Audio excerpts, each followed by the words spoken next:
今次由台北車站出發去邊？就係坐4個鐘頭火車去台東睇熱氣球啊！但係畢竟都係第一次嚟台東，點都去下周邊睇下嘅。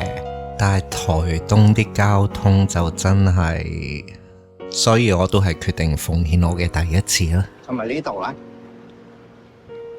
係啦，I rent 嘅。我第一次喺台灣揸車啊！左轉上匝道。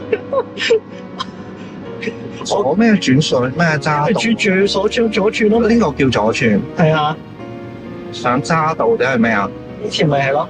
咩叫揸道啊？揸邊道啊？租咗架車，第一件事一定係去怡桃啊！去到富岡漁港，其實間間都差唔多。咁我呢啲選擇困難症嘅，見到啲店家推薦，一定係嗌嗰啲噶啦。點知係福嚟嘅，所以影都唔影。食飽就嗱嗱聲去第二個景點啦。以我嘅速度，大概半個鐘頭到啦。咁就嚟到加路蘭遊戲區，呢度一大片草地，又對住個海，又有藝術品，上流生活都係咁嘅啫。係咪打錯字啊？點解的方嘅？應該係的地方，佢 type 啊！一定係藝術嘅一部分啦。我真係識條鐵咩？但係我又確實俾啲鐵吸引咗上嚟影噶噃。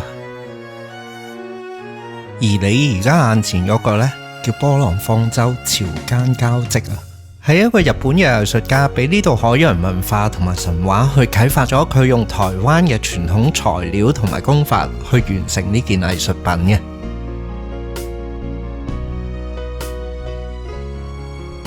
好似索溪咁啊，好似呢邊行得順啲喎。呢度好似要索溪先可以去到嘅地方呢，就係富岡地質公園小野樓啊！我諗大家嚟呢度除咗打卡之外，都想望清楚啲岩石經過日積月累俾海水沖出嚟嘅天然花紋啊！離開停車場，梗係要俾錢㗎啦。Hello，結果咪冇俾咁走咗咯。有飛機啊！你睇下近架飛機啊！呢個唔係飛機嚟，戰機啊，係嘛？灰色嘅。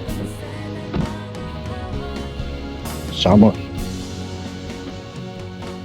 還完車之後呢，就去咗鐵道藝術村附近行下啦。呢度附近仲有好多好 chill 嘅地方添啊！我真係好想留多幾日啊！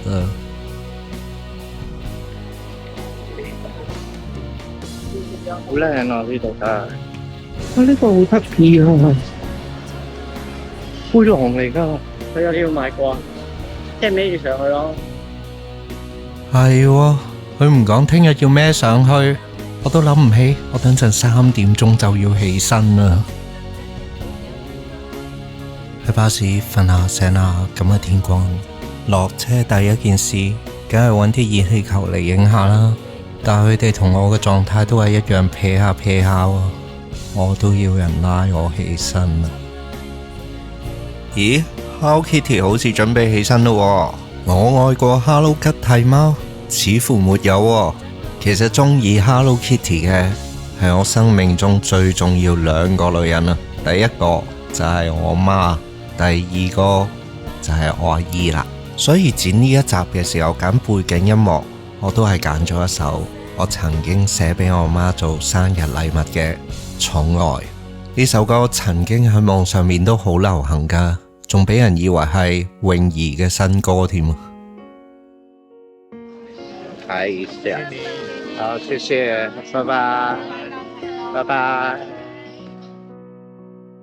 哇，唔得啦，我要瞓啦，好眼瞓啦。